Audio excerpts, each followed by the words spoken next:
जय गुरु जी। सारी संगत को, गुरु जी की संगत को प्रणाम। गुरु जी मेरे रब, गुरु जी मेरे भगवान, गुरु जी मेरे देवों के देव महादेव, गुरु जी मेरे सृष्टि के रचयिता महाशिव। और जो महाशिव होता है वही मौत को जिंदगी में बदलता है। ऐसा है मेरा रब, ऐसा है मेरा गुरु जी। मेरे गुरु जी को ना जो चाहिए, ना भोग चाहिए, ना पैसा चाहिए, ना अगरबत्ती चाहिए। मेरे गुरु जी को संगत का भाव चाहिए, और जिसके पास भाव नहीं उसके पास कुछ नहीं। ऐसे है मेरे गुरु जी।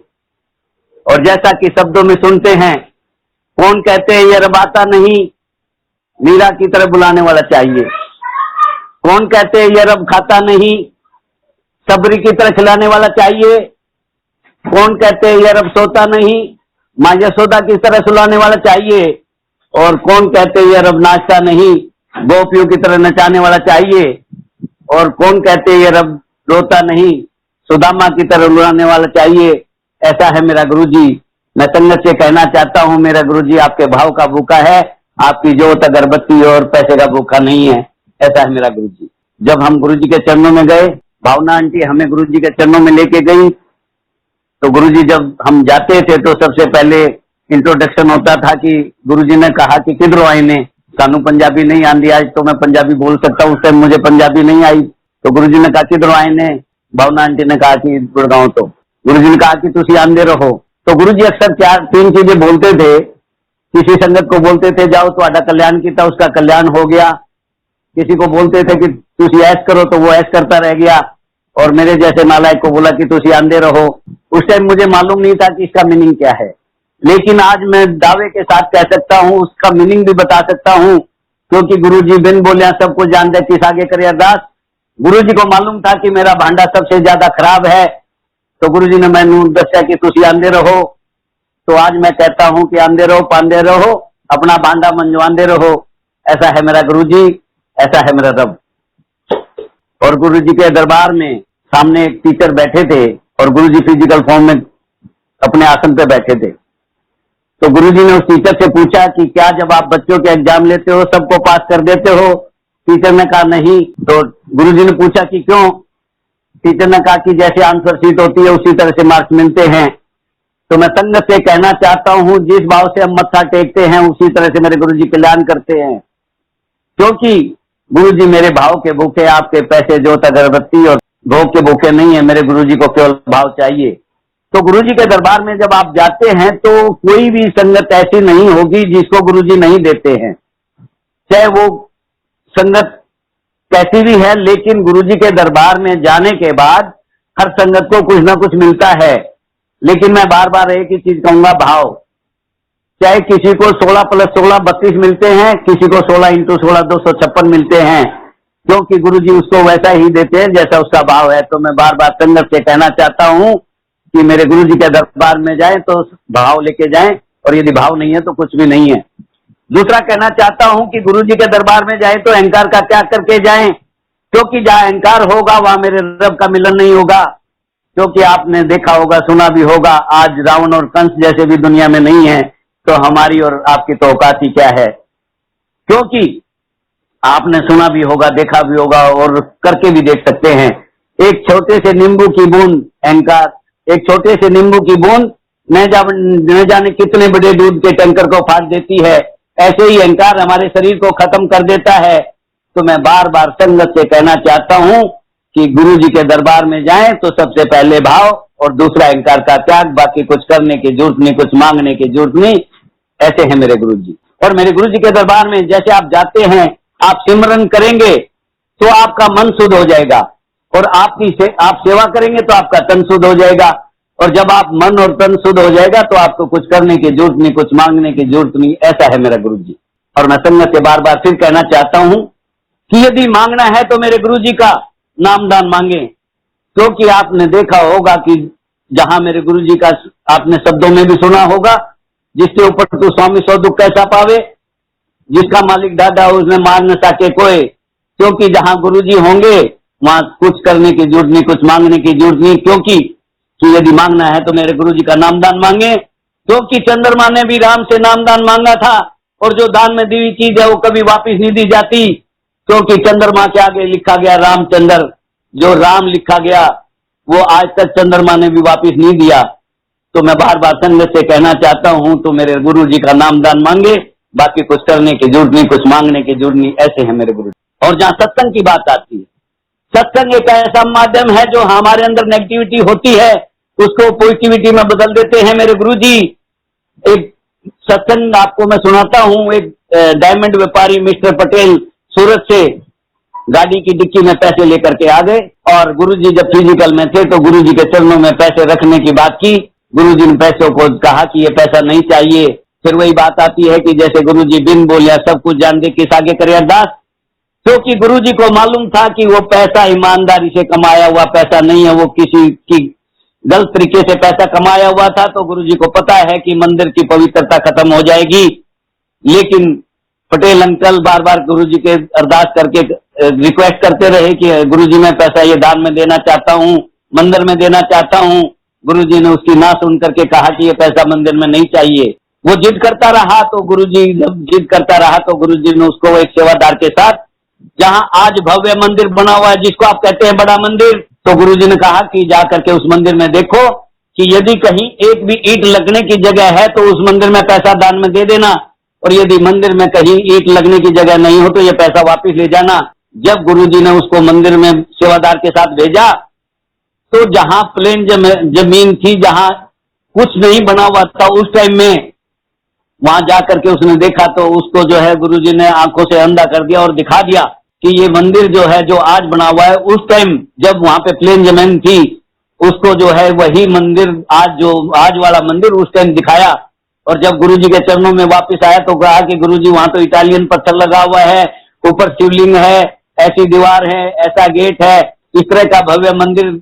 तो गुरुजी ने कहा कि जब उसके अंदर कुछ करने को नहीं है तो आप ये पैसा उल्टा ले जाएं, क्योंकि गुरुजी को पता था जो जिस मंदिर में आज संगत अरदास करती है वो पवित्रता खत्म हो जाएगी, उनकी अरदास कबूल नहीं होगी। तो गुरुजी ने उसका पैसा वापस कर दिया। ऐसा है मेरा गुरुजी, बिन बोलिया सब कुछ जानता किस आगे करे अरदास। ऐसे ही गुरुजी के चरणों में एक आंटी बैठी थी। आंटी ने गुरुजी के चरणों में मत्था टेका और गुरुजी से अरदास की कि गुरुजी मेरी बिटिया की शादी है। गुरुजी ने कहा कि मैनू की। आंटी को लगा कि गुरुजी नाराज हो गए, वापस अपनी सीट पे आके बैठ गई। 10-15-20 मिनट के बाद फिर वापस गुरुजी के चरणों में कहा कि गुरुजी मेरी बिटिया की शादी है। गुरुजी ने फिर यही बोला कि मैनू की। तो आंटी को लगा कि शायद आज गुरुजी बहुत ज्यादा नाराज हैं। तीसरी बार फिर मत्था टेका गुरुजी का और फिर जाके बोलती है कि गुरुजी आपकी बिटिया की शादी है। गुरुजी ने कहा कि पैनू की। ये वो रब है, जब हम कहेंगे मेरा मेरा तो कुछ नहीं पाएंगे और हम कहेंगे गुरुजी तेरा न जाने क्या लेके चले जाएंगे। ऐसा है मेरा गुरुजी। तो इसलिए मैं बार बार संगत से कहना चाहता हूँ इस दरबार में आए तो अहम और बहम का त्याग करके आए, क्योंकि जहां अहम होगा वहां मेरे गुरुजी कुछ नहीं करेंगे और जहां बहम होगा वहां भी कुछ नहीं होगा। क्योंकि मेरी आंटी मंदिर में जाती थी और आज भी जाती है। तो मेरी आंटी व्रत रखती थी और जब व्रत रखती थी तो मुझे कहती थी कि चलो घर पे चलते हैं और व्रत तोड़ना है। मैंने कहा क्यों? कहती है कि घर पे जो है कुट्टू खाता है, ये है वो है। तो मैंने कहा कि आप यहाँ कहाँ पे आए हो? कहते गुरुजी के। मैंने कहा ये क्या है? कहते ये तो रब का दरबार है। तो गुरुजी के जो रब का दरबार है तो लंगर क्या है? कहते डिवाइन प्रसाद। तो मैंने कहा तुम घर में जा करके और लंगर जो डिवाइन प्रसाद को छोड़ करके और आप जो है घर में आटा कुट्टू का आटे से व्रत तोड़ोगी तो आप जैसे नकली तो कोई नहीं है। आंटी को उस टाइम तो बुरा लगा, लेकिन उस दिन गुरुजी ने ऐसा कृपा करी कि या तो व्रत नहीं करती और व्रत रखती है तो गुरुजी के वहीं दरबार में लंगर करती है, क्योंकि गुरुजी ने दिखाया कि अहम और बहम में कुछ नहीं है। तो मैं संगत से कहना चाहता हूँ कि मेरे गुरुजी के दरबार में आए, अहम और बहम का भी त्याग करके आए। मेरे गुरुजी जो कृपा है, 31 जनवरी 2016 आपके सीबीडी ग्राउंड में सत्संग था। 11 बजे जोत जली और गरेवाल जो है जो पंजाब से गायक है वो सत्संग में आया। 11 बजे जब जोत जलने के साथ साथ उसका टेलीफोन बजता है, उसके जो असिस्टेंट थे उन्होंने मेरे को टेलीफोन किया कि डॉक्टर अंकल कहाँ हो? मैंने कहा मैं पंडाल में। कहा कि हम पंडाल के बाहर पहुंच गए हैं, हमें फ्रेश होना है। तो मैंने उनको कहा कि मैं आकर के तुम्हें साथ साथ चलता हूँ, घर चलेंगे और फ्रेश होकर के वापस आ जाएंगे। तो मैं उनको लेकर के घर आ गया। तो मैं उस दिन बगैर नहाए जोत जला दी गुरुजी की, और मैंने सोचा कि चलो घर पे अब जा रहे हैं तो मैं भी फ्रेश होके आ जाता हूँ। घर आ गए, वो फ्रेश हो गए, मैं भी फ्रेश हो गया। और गाड़ी में वापस बैठ गए चलने के लिए, पंडाल के लिए। और बाहर जाते ही देखा तो बूंदाबांदी शुरू हो गई। मैं वापस गेट से वापस आया और गुरुजी का जो ड्राइंग रूम में गुरुजी का स्वरूप था, गुरुजी के सामने मत्था टेका और गुरुजी से अरदास की कि गुरुजी, मैंने सुना है कि चंद्रमा से भी पूछा था कि तेरा मजहब क्या है, ईद भी तेरी तो करवा चौथ भी तेरा। तो मैंने गुरुजी से अरदास की कि गुरुजी, इंद्र भी तेरा तो सूरज भी तेरा, ये बारिश हो रही है, मेरे छोरे का ब्याह नहीं है, तो अपनी संगत को जैसे मर्जी बैठा लेना, क्योंकि संगत भी तेरी, सत्संग भी तेरा, लंगर भी तेरा, सानू के ते साडा की, जो कुछ है सो तेरा।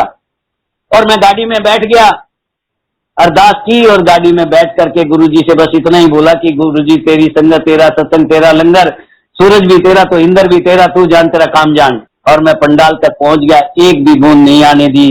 ऐसा है मेरा गुरुजी। क्योंकि गुरुजी जो इम्पॉसिबल, आपने डिक्शनरी में वर्ड पढ़ा इम्पॉसिबल, तो गुरुजी ने इम्पॉसिबल के 3 टुकड़े किए, आई एम पॉसिबल। यदि दुनिया में कोई सुप्रीम पावर है, यदि दुनिया में कोई सृष्टि का रचयिता है, यदि दुनिया में कोई मौत को रिराइट कर सकता है, यदि दुनिया में कोई जिंदगी में ऐसा काम जो कोई नहीं कर सकता, वो मेरा गुरुजी कर सकता है। क्योंकि इम्पॉसिबल को पॉसिबल कर सकता है तो केवल और केवल मेरा गुरुजी। मैं संगत से बार बार कहना चाहता हूं, जब जब आप मेरे रब के दरबार में जाएं, जब जब आप मेरे गुरुजी का मन से सिमरन करें, मन से सेवा करें, तो आपको कुछ करने की जरूरत नहीं, आपको कुछ मांगने की जरूरत नहीं, आपके भाव की जरूरत है, आपके अहंकार के त्याग की जरूरत है, बाकी कुछ करने की जरूरत नहीं। ऐसे है मेरे गुरुजी। ऐसे ही मुझे मेरे मालिक ने, मेरे रब ने, मेरे गुरुजी ने एक फैक्ट्री सिलवासा में, जो सूरत और बॉम्बे के बीच में है, परशुरामपुरी, एक फैक्ट्री दिलवाई। और उस फैक्ट्री में जो है 90 वर्कर मोमडन भाई थे, मेरे साथ काम करते थे। 20 मई 2015 को मैं 25 फुट हाइट से गिर गया। और 25 फुट हाइट से गिर गया, जैसा कि शब्दों में सुनते हैं कि जो मांगे ठाकुर अपने से सोई सोई देवे। अंदाज 11 बजे का समय था, फौजी जीन्स डाल रखी थी, ऊपर व्हाइट शर्ट पहन रखी थी, सैंडल मेरे पैरों में थे, 2 हाथ मोबाइल में थे, रंगीन चश्मा था। और मैंने गुरुजी से 15 मिनट पहले अरदास की थी कि महाराज मैनू अब पैसा मत देना, लेकिन मेरी हेल्थ ऐसी रखना जैसी आज है। मैं मटक मटक चल रहा था और गुरुजी से अरदास की थी, गुरुजी सानू अब पैसा मत देना, लेकिन मुझे फिजिकली फिट रखना। और जैसा कि मैंने अभी पहले भी बताया कि जो मांगे ठाकुर अपने से सोई सोई देवे। 15 मिनट बाद एक अर्जुन भाई, जिसको जो है मैंने कुछ फैक्ट्री में मशीन देख रखी थी, उसने कहा कि मैं मशीन देखना चाहता हूं। तो मैंने कहा कि चलो मैं दिखा देता हूं। वो बार बार यही कहता था कि आप जो है सामान बोल देते हैं कि तैयार है, लेकिन गाड़ी आती है 1 घंटा ये वेट करती है, लेबर वेट करती है, मेरे ऊपर खर्चा लग जाता है, आज मैं गाड़ी जब भेजूंगा जब मैं सामान देख लूंगा। तो मैंने बोला कि ठीक है मैं दिखा देता हूं। जैसे ही मैं वहां जाने लगा तो मेरा जो मोमडन साथी था अकरम भाई, वो बोला कि डॉक्टर साहब कहां जा रहे हो। मैंने कहा कि अर्जुन भाई को मैंने सामान दिखाना, कहता मैं भी साथ चल रहा हूं। तो हम 25 फुट हाइट पे चले गए, तो वो सामान 25 फुट हाइट पे रखा था। इस मालिक की न जाने कौन सी कृपा, जब खुशी होती है तो आंखें भी बंद हो जाती हैं, क्योंकि खुशी एक ऐसी चीज है। और ऊपर 2x2 की डक्टिंग कटी हुई थी और मैं सामने देख रहा था, मेरे पैर दोनों डक्टिंग में चले गए और मैं 25 फुट नीचे गिर गया। तो वहां अपरा तपरी मच गए कि डॉक्टर गर्ग कहां गया, अभी तो थे। उन्हें पता लगा कि मैं नीचे गिर गया। जैसे फूल के गुलाब को आप पंखुड़ी को हाथ से उठा के साइड में रख देते, ऐसे मेरे गुरुजी ने मुझे बिल्कुल फूल के गुलाब को हाथों में रखा, ऐसे मेरे को रखा।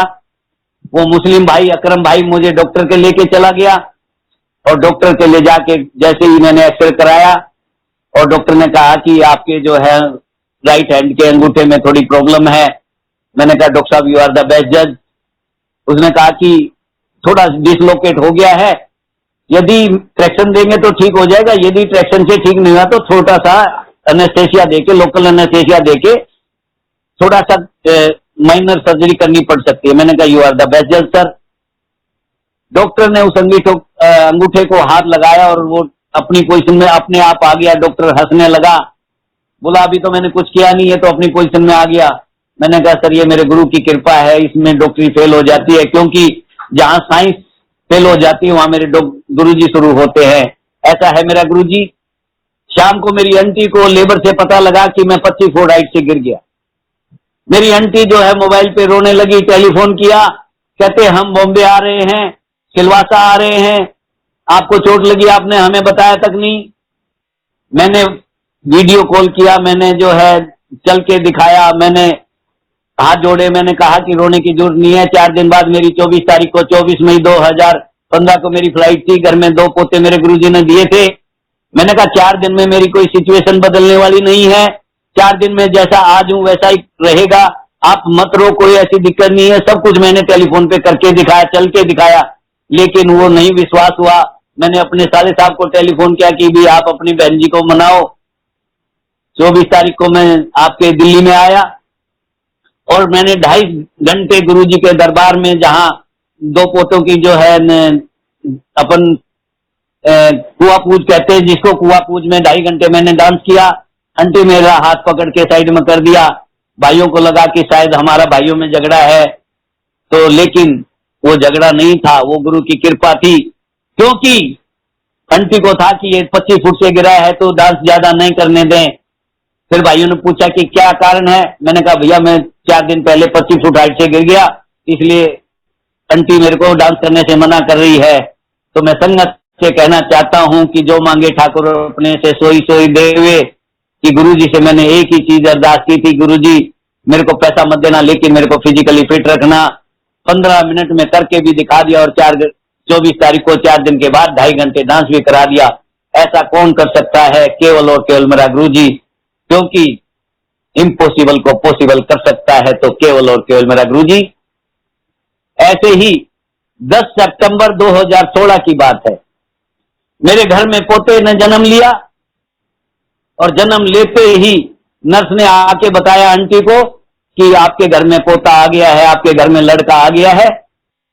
लेकिन नर्स ने बताया कि बच्चे के मुंह में पोटी चली गई, आप इसको नर्सरी में तुरंत इमीडिएट शिफ्ट करा दो। तो आंटी ने कहा कि आप अपनी नर्सरी में रखे। उन्होंने कहा कि आंटी प्लीज मैं आपके हाथ जोड़ती हूँ, यहाँ से इस नर्सरी में ये बच्चा सरवाइव नहीं करेगा, आप किसी अच्छी न्यूनेंटल नर्सरी, ये जहां बच्चों का जन्म होते ही बच्चों की जो नर्सरी होती है वहां शिफ्ट करा दो। आपके प्रीतमपुरा में डॉक्टर संजीव गुप्ता के यहाँ एक आईसीयू नर्सरी है जो आपके गंगाराम हॉस्पिटल से भी अच्छी है, क्योंकि वो मैंने देखी। आपके जो है वहां लेके गए। 13 दिन बच्चा, डॉक्टर कभी बोलता था इंफेक्शन 72,000 हो गया, कभी बोलता था 80,000 हो गया, कभी बोलता था हार्ट रेट खत्म होने वाला है, कभी बोलता था कि बच्चा जो है पहले दिन से ही बच्चे को वेंटिलेटर पे डाल दिया। तो मैं कई बारी डॉक्टर से बात करता था तो डॉक्टर को लगता था कि भाई हम दोनों डॉक्टर आपस में बात करते हैं, उसको ये लगता था कि ये डॉक्टर बच्चे को कहीं शिफ्ट ना करा दे। मैंने एक दिन बात की कि मैंने कहा सर गंगाराम में मेरे को रिपोर्ट चाहिए, मैं गंगाराम में दिखाना चाहता हूं। तो डॉक्टर को शक हो गया कि ये गंगाराम लेके जाएंगे, तो वो मेरे से थोड़ा सा कटने लग गया। तो मैंने क्या करना कि सुबह 10 बजे 11 बजे जैसे डॉक्टर पे राउंड पे आए तो उससे पहले मैं बच्चे की ना पोजीशन, वेंटिलेटर और हार्ट रेट वगैरह देख के वापिस आ जाता था। और मैंने अपनी बहन जी को बोला कि डॉक्टर से आप ही मिला करो, मैं नहीं मिलूंगा। मैं एक दिन बड़े मंदिर गया और बड़े मंदिर में गुरुजी के सामने शिव मंदिर जहां शिवलिंग है उसके सामने खड़े होकर अरदास की कि महाराज तूने बच्चा दिया क्यों, और दिया तो अब ले क्यों रहे हो। 13 दिन बाद बच्चे का वेंटिलेटर हट गया। बच्चा जो है मां के दर्शन की बजाय सीधा हॉस्पिटल से गुरुजी के मत्था टेका। ऐसा कौन कर सकता है? यदि मौत को रीराइट कर सकता है तो केवल और केवल गुरुजी, क्योंकि इम्पॉसिबल को पॉसिबल कर सकता है तो केवल और केवल गुरुजी। और जैसा कि आपने सुना होगा मेरे गुरुजी अक्सर कहा करते थे, जिसका मन चंगा उसके हैंडपंप में भी गंगा। यदि आप दिल से कभी मेरे गुरुजी को याद करते हो तो आपके घर में आपको हरिद्वार जाने की जरूरत नहीं पड़ेगी। आपके घर में जो हैंडपंप है उसकी टूटी के अंदर, उसके नल के अंदर ही गंगा चल के आ जाएगी। क्योंकि मेरे गुरुजी अक्सर कहा करते थे कि जिसका मन चंगा उसके घर में हैंडपंप में भी गंगा। ऐसे है मेरे गुरुजी। ऐसे ही 31 मार्च 2013 की बात है, हमें चंडीगढ़ में सत्संग था तो हमें दिल्ली से 4 बस ले जाने का सेवा का मौका मिला। और 4 बस, एक जमुना पार से गई, एक आपकी साउथ दिल्ली से गई, एक आपकी करोल बाग से गई, एक वेस्ट दिल्ली से गई। जो करोल बाग की बस थी उसमें सिमी आंटी और उसके साथ 12 संगत थी। सोनीपत बॉर्डर पे जाकर के जब टैक्स देना था तो बसों में से संगत उतरी और सिमी आंटी ने कहा कि अंकल मैं इस बस में नहीं जाऊंगी और मैं वापस दिल्ली जाना चाहती हूँ। मैंने कहा बहन जी आंटी क्या हो गया? कहते ये तो डीटीसी से भी ज्यादा खराब है। उस टाइम हमारे पास बस कोई नई या बदलने का कोई सिस्टम नहीं था। तो मैंने सिमी आंटी बहन आंटी से बोला कि बहन जी एक सिस्टम हो सकता है कि जिस बस में हम बैठे हैं उस बस में आप हो जाओ और मैं आप वाली बस में 12 संगत के साथ इसमें बैठ जाता हूं। और इस कंडीशन पे हम बस में बैठे और गुरुजी के चंडीगढ़ सत्संग के लिए चल दिए। तो जिस बस में हम बैठे थे उस बस में मैक्सिमम सेवादार हो गए।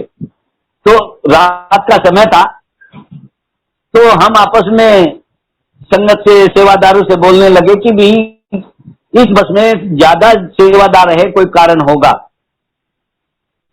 तो उस बस में जो है ड्राइवर भी मस्ती में आ गया, हम डांस करते हुए चले गए। एक अंकल ड्राइवर को सुरती खिलाने लग गया और पूरी रात गुरुजी के शब्द चलते रहे, सत्संग होता रहा और डांस चलता रहा। सुबह 7 साढ़े 7 की बात है और उस बस का जो है चंडीगढ़ से 30 किलोमीटर पहले एक्सीडेंट हो जाता है। और जैसे ही एक्सीडेंट हुआ वो 1-1.5 फुट के तने पे गाड़ी खड़ी हो गई, टेढ़ी हो गई और उसमें 50-51 संगत थी। एक भी संगत को चोट नहीं आने दी। 1.5 घंटे बाद वो बस क्रेन से निकाली गई। इस दौरान 1.5 घंटे में सारी संगत ने वहां सामने कहीं छोटा सा ढाबा था, उस ढाबे पे सुबह का जो है ब्रेकफास्ट किया। बस खराब हुई, बस का एक्सीडेंट हुआ। गुरुजी ने वहां लंगर के रूप में सुबह का जो है नाश्ता दिलाया। 1.5 घंटे बाद हम उस बस में बैठ के चंडीगढ़ गए। चंडीगढ़ से वही बस वापस आई। गुरुजी ने संगत का तो कल्याण ही कल्याण किया, साथ में उस बस का भी कल्याण किया जो डीटीसी की हालत में, चलने की हालत में नहीं थी। ऐसा कौन कर सकता है? केवल और केवल मेरा गुरुजी, क्योंकि वो डीटीसी की बस जो चंडीगढ़ नहीं जा सकती थी वो हमें लेके भी गई और दिल्ली भी वापस लेके आई। ऐसा है मेरा गुरुजी। और मैं संगत से कहना चाहता हूं ये वो राम राज्य है जो गुरु का दरबार है, जिसको आप बड़ा मंदिर कहते हैं, ये है राम राज्य। क्योंकि देहात में थे सुनते थे राम राज्य, जहां बकरी और शेरे घाट पे पानी पिए उसको कहते थे राम राज्य। लेकिन मैं तो कहता हूं असली दरबार है मेरा गुरुजी का दरबार, जिसको कहते हैं राम राज्य। क्योंकि मेरे गुरुजी के दरबार में ना कोई छोटा है ना कोई बड़ा है, ना कोई अमीर है ना कोई गरीब है, ना कोई जात है ना कोई पात है, ना कोई पुरानी संगत है ना कोई नई संगत है, ना कोई वीआईपी गेट है ना कोई वीआईपी ट्रीटमेंट है। सबको एक नाम से पुकारा, अंकल और आंटी। ये किसने? मेरे गुरुजी ने। जो संगत मेरे गुरुजी के दरबार में नहीं गई तो उनसे भी कहना चाहता हूं कि यदि राम राज्य देखना चाहते हैं तो जाकर के देख सकते हैं भाटी माइंस, राधा स्वामी गेट नंबर 5 के सामने शिवनगरी। और जब आप शिवनगरी में मत्था टेकेंगे आपको चारों धाम करा देंगे मेरे गुरुजी, क्योंकि वो असली राम राज्य है जहां कोई किसी तरह का भेदभाव नहीं है। ऐसे है मेरे गुरुजी। और मैं संगत से कहना चाहता हूं ये वो दरबार है, ये वो राम राज्य है जहां किसी भी तरह का जो है सिस्टम, यदि सेवादार ने बोला कि आप लाइन में चलो तो मैं संगत से कहना चाहता हूं कि सेवादार की जरूर माने। क्योंकि जब हम गुरुजी के चरणों में जाते थे फिजिकल फॉर्म में, कि संगत को गुरुजी ने एक टाइम में कहा कि जो भी सेवादार को ऑर्डर कर दिया कि हर संगत को बोलो कि एक एक दिन, जैसे शुक्रवार है तो संगत से एक दिन शुक्रवार को आए, कोई बुधवार को दे दिया, कोई बृहस्पतिवार को दे दिया। तो हम क्या करते थे, चारों दिन चले जाते थे। तो सिंगला अंकल ने हमें बोला कि अंकल आप मुंह उठाते और चले आते हो, तो मेरे को और आंटी को आपस में हम एक दूसरे को देखकर बुरा लगा हमें कि भी सिंगला अंकल ने ऐसे क्यों बोला। लेकिन अंदर से आवाज आई गुरुजी ना कि मैंने तो नहीं दसा ना तानू, कादे वास्ते गुस्सा खाते हो, कादे वास्ते नाराज हो गए। तो मैं संगत से कहना चाहता हूं जो जो सेवादार कहें, जैसे जैसे सेवादार कहें, क्योंकि वो गुरुजी का आदेश है, वो गुरुजी की कृपा है, उसको आप मानेंगे तो समझो आपका कल्याण ऑटोमेटिकली आपका होगा। क्योंकि गुरुजी ने, चाहे आप 30 दिन जाए चाहे आप 1 दिन जाए, गुरुजी ने उस संगत का भी कल्याण करना है जो बूढ़े अंकल, जो चलने की हालत में नहीं है, जो मंदिर जाने की हालत में नहीं है, उनका घर बैठे कल्याण करते। यदि क्योंकि मैं आपको एक सत्संग सुना चाहता हूं कि मेरी बड़ी भाभी, जिसको हम आंटी भाभी कहते हैं, वो आपके जमुना पार आनंद विहार रहती है और गुरुजी के चरणों में गई और गुरुजी का मत्था टेका। गुरुजी ने कहा किधर आए ने? उन्होंने कहा कि आनंद विहार। तो गुरुजी ने कहा कि आनंद विहार वाले आनंद करो। एक संगत के जाने से पूरा आनंद विहार ब्लेस कर दिया। ऐसा कौन कर सकता है? केवल और केवल मिला गुरुजी। तो जब गुरुजी एक संगत की वजह से पूरा आनंद विहार ब्लेस कर सकते हैं, तो हम संगत में जाते हैं, तो जब हम एक जाते हैं तो हमारा पूरा परिवार, या चाहे वो रिश्तेदार नाना नानी वाला हो, चाहे वो दादा दादी वाला हो, गुरुजी पूरे परिवार को ब्लेस कर देते हैं। तो मैं संगत से कहना चाहता हूं कि संगत बहम में और रहम में ना आए। बाकी ऐसा कुछ करने की जरूरत नहीं, कुछ मांगने की जरूरत नहीं। ऐसे हैं मेरे गुरु। और मैं संगत से भी कहना चाहता हूं और सेवादारों से भी कहना चाहता हूं, गुरु जी के दरबार में मेरी आंटी और न जाने कितने अंकल आंटी सेवादार हैं। तो एक बारी तो गुरुजी जब फिजिकल में थे तो एक आंटी से सब्जी प्रसाद में मिर्च ज्यादा डल गई और वो आंटी टेंशन में होगी कि आज संगत आएगी और संगत जब लंगर खाएगी तो मिर्च प्रसाद ज्यादा लगेगा और गुरुजी को कंप्लेंट होगी, आज जाकर के समस्या आ जाएगी। तो गुरुजी ने जब उसको देखा कि आंटी तो टेंशन में है, एक सेवादार को बुलाया और कहा कि जाकर के आंटी को बोल दो कि 5 कच्ची और मिर्च डाल दें। बिन बोले सब कुछ जानदा किस आगे अरदास, क्योंकि मेरे गुरुजी को पता था कि वो आंटी टेंशन में है और उसने कड़छी जो है 5 कड़छी जो है मिर्च ज्यादा डाल दी है। आंटी को लगेगा कि जो है कि आज जन्नत परेशान होगी, लेकिन गुरुजी को पता था वो टेंशन में है। क्योंकि सेवा किसकी है? मेरे गुरुजी की। संगत किसकी है? मेरे गुरुजी की। लंगर किसका है? मेरे गुरुजी का। मंदिर किसका है? मेरे गुरुजी का। तो सानू की तो साडा की। तो सेवादार भी इस अहम और बहम में ना आए कि सेवा कौन करता है, क्योंकि सेवा मेरा गुरुजी करवाता है और वो सबकी दिल की जानता है। तो इसलिए मैं बार बार कोई सेवादार किसी बात का बुरा ना माने, क्योंकि मैंने ये सुना है, देखा है कि जो गुरुजी करवाते हैं वही हम करते हैं, हमारी कोई औकात नहीं। ऐसा है मेरा गुरुजी। मैं संगत से एक चीज और कहना चाहता हूं, जो करेगा मेरे गुरुजी के, जो बन जाएगा मेरे गुरुजी के चरणों का दास, जो बन जाएगा मेरे गुरुजी का चरणों का दास, वो कभी नहीं रहेगा उदास। और जो करेगा मेरे गुरुजी पे विश्वास, वो रच देगा इतिहास। ऐसे है मेरे गुरुजी।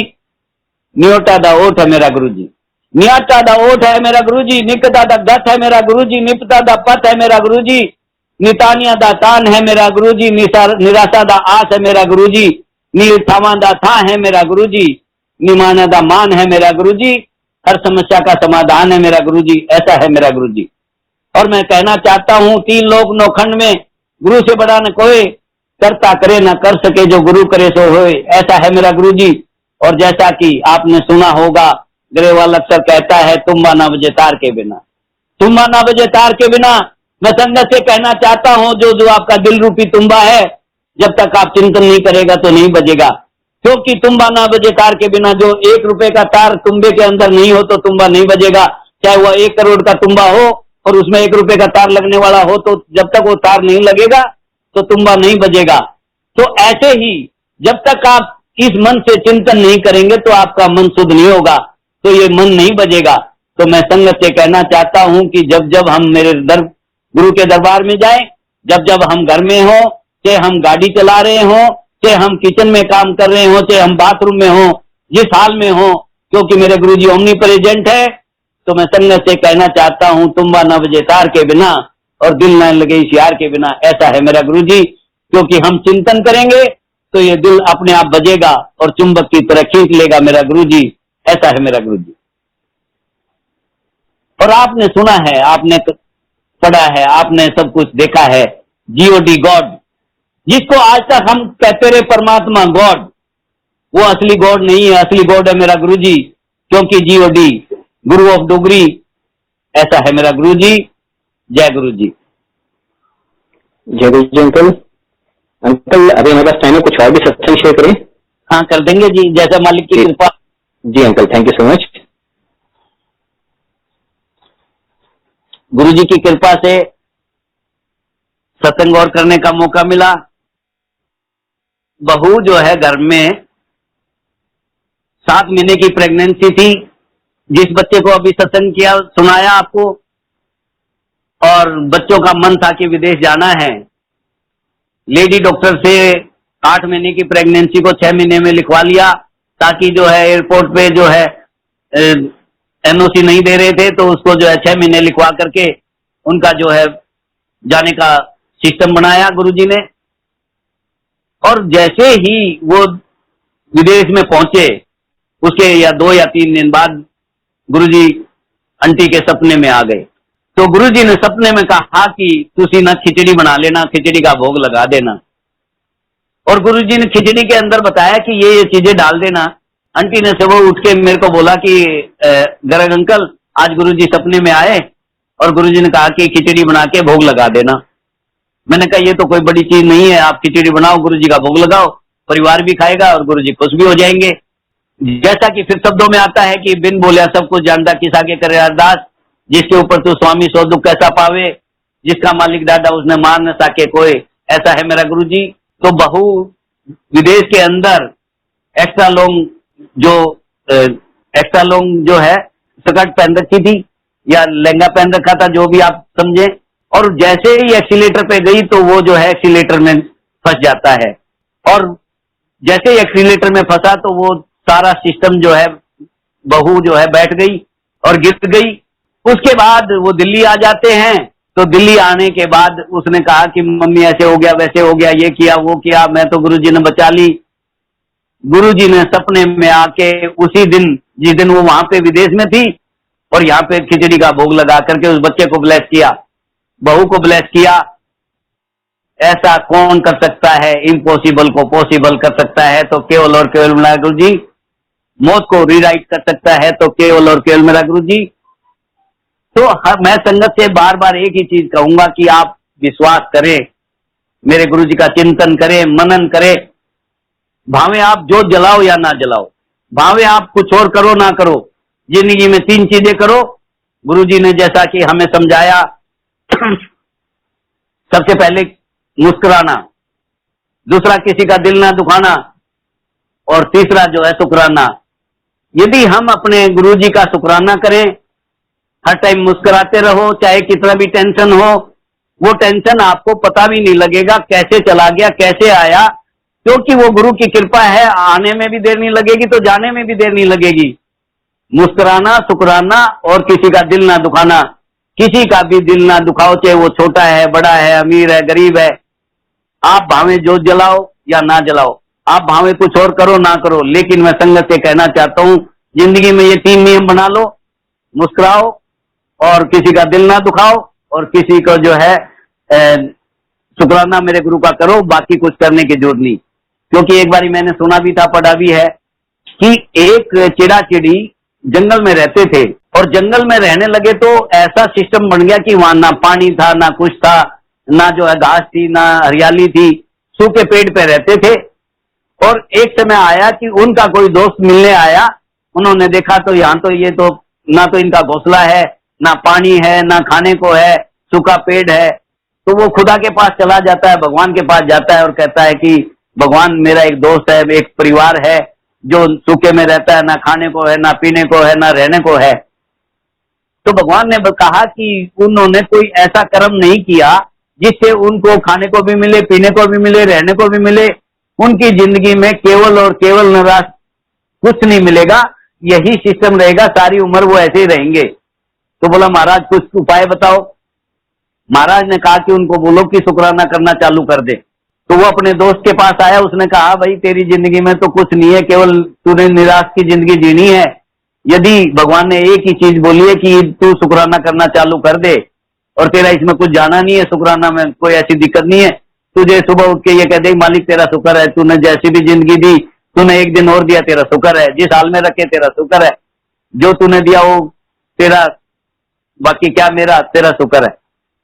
तो उसने उसको बताया, उसने शुक्राना चालू कर दिया। समय बीत गया, 6-7 साल 8 साल के बाद वो वापस अपने दोस्त को फिर मिलने आता है। जाकर के देखता है तो वहां पे हरियाली भी हो गई, जो पानी नहीं था वहां पानी भी हो गया, जो घोंसला था वो घोंसला भी अच्छा बन गया, जो कुछ नहीं था। तो फिर वापस भगवान के पास जाके बोलता है कि मालिक आप तो कह रहे थे इसके नसीब में कुछ है नहीं, सारी जिंदगी ये ऐसे ही रहेगा, और आज तो वो जो है जो हम भी नहीं खाते वो उसको खाने को मिल रहा है, रहने को घोंसला बढ़िया हो गया, पेट जो हरा भरा हो गया जिससे वो कुछ नहीं होता था। तो आपने तो बोला था कि उसकी जिंदगी में कुछ है नहीं, बोला उसने जो शुक्राना शुरू किया उस शुक्राना से आज उसकी हरियाली, हर तरह से जो खुशी। तो मैं संगत से एक ही चीज कहना चाहता हूं, आप आजमा के देखो, आप करके देखो, इस मालिक का सुबह उठते ही शुक्राना करो कि मालिक जो कुछ है तेरा, सानू की ते साडा की, तीन लोक नोखंड में आपसे बड़ा न कोई, करता करे न कर सके जो गुरु करे सो होए। फिर आप कमाल नहीं हो तो तब करना। और मैं संगत से एक भी चीज और कहना चाहता हूं, जब मेरा गुरु हमारा कल्याण करता है तो, क्योंकि यदि गुरु कल्याण नहीं करेगा तो हम इसका शुक्राना नहीं करेंगे, और हम इसका शुक्राना नहीं करेंगे तो कल्याण नहीं करेगा। तो मैं संगत से बार बार कहना चाहता हूं, आपने सुना भी होगा, बेगम बगैर बादशाह और बादशाह बगैर बेगम किस काम की। ऐसे ही गुरु बगैर संगत और संगत बगैर गुरु किस काम का। इस दरबार में आके किसी मीडिएटर को ना ढूंढे, इस दरबार में आके किसी वहम में ना पड़े, इस दरबार में आके, क्योंकि बेगम बगैर बादशाह और बादशाह बगैर बेगम किस काम की। ऐसे ही गुरु बगैर संगत और संगत बगैर गुरु किस काम का, क्योंकि गुरु जी हमारा कल्याण करता है, और जब ये कल्याण करता है तो हमारा फर्ज है शुक्राना करना। तो मैं संगत से बार बार एक ही चीज कहूंगा कि ये कल्याण करेगा और हम इसका शुक्राना करेंगे, और यदि आप शुक्राना नहीं करेंगे तो आप कुछ नहीं पाएंगे। ऐसा है मेरा गुरु जी। क्योंकि एक समय था जब गुरु जी के चरणों में बैठे थे, एक अंकल किसी कारण से गरीब था और गुरु जी के चरणों में आके बैठता था। तो गुरु जी से अरदास की कि गुरु जी सानू भी कुछ दे दो, दुनिया में सारे जो है करोड़पति हैं, कभी हमारे भी कुछ कर दो। तो गुरु जी ने उसको 1 रुपया दे दिया, और गुरु जी ने 1 रुपया दिया, उसके आगे 1 जीरो लगी तो 10 हो गए, फिर 1 जीरो लगी तो 100 हो गए, फिर 1 जीरो लगी तो 1000 हो गए, धीरे धीरे वो करोड़ों में बदल गया वो 1 रुपया। और जब अहंकार आता है तो कहीं ना कहीं विनाश बुद्धि। तो वो एक दिन गुरुजी के चरणों में गया गुस्से में कि गुरुजी आपने दिया क्या मुझे 1 रुपया। वो वापिस गुरुजी को जाकर के 1 रुपया वापिस दे देता है, क्योंकि अहंकार और बदनसीबी न जाने क्या करा देती है। वो 1 रुपया चला गया, गुरुजी के चरणों में रखिया वापिस, वो सारी जीरो हटते हटते वो जीरो पे आ गया। तो मैं संगत से बार बार एक ही चीज कहना चाहता हूं कि गुरुजी के दरबार में आए सबसे पहले भाव, और दूसरा अहंकार का त्याग, बाकी कुछ करने की जरूरत नहीं, कुछ मांगने की। ऐसे है मेरे गुरुजी। जय गुरुजी।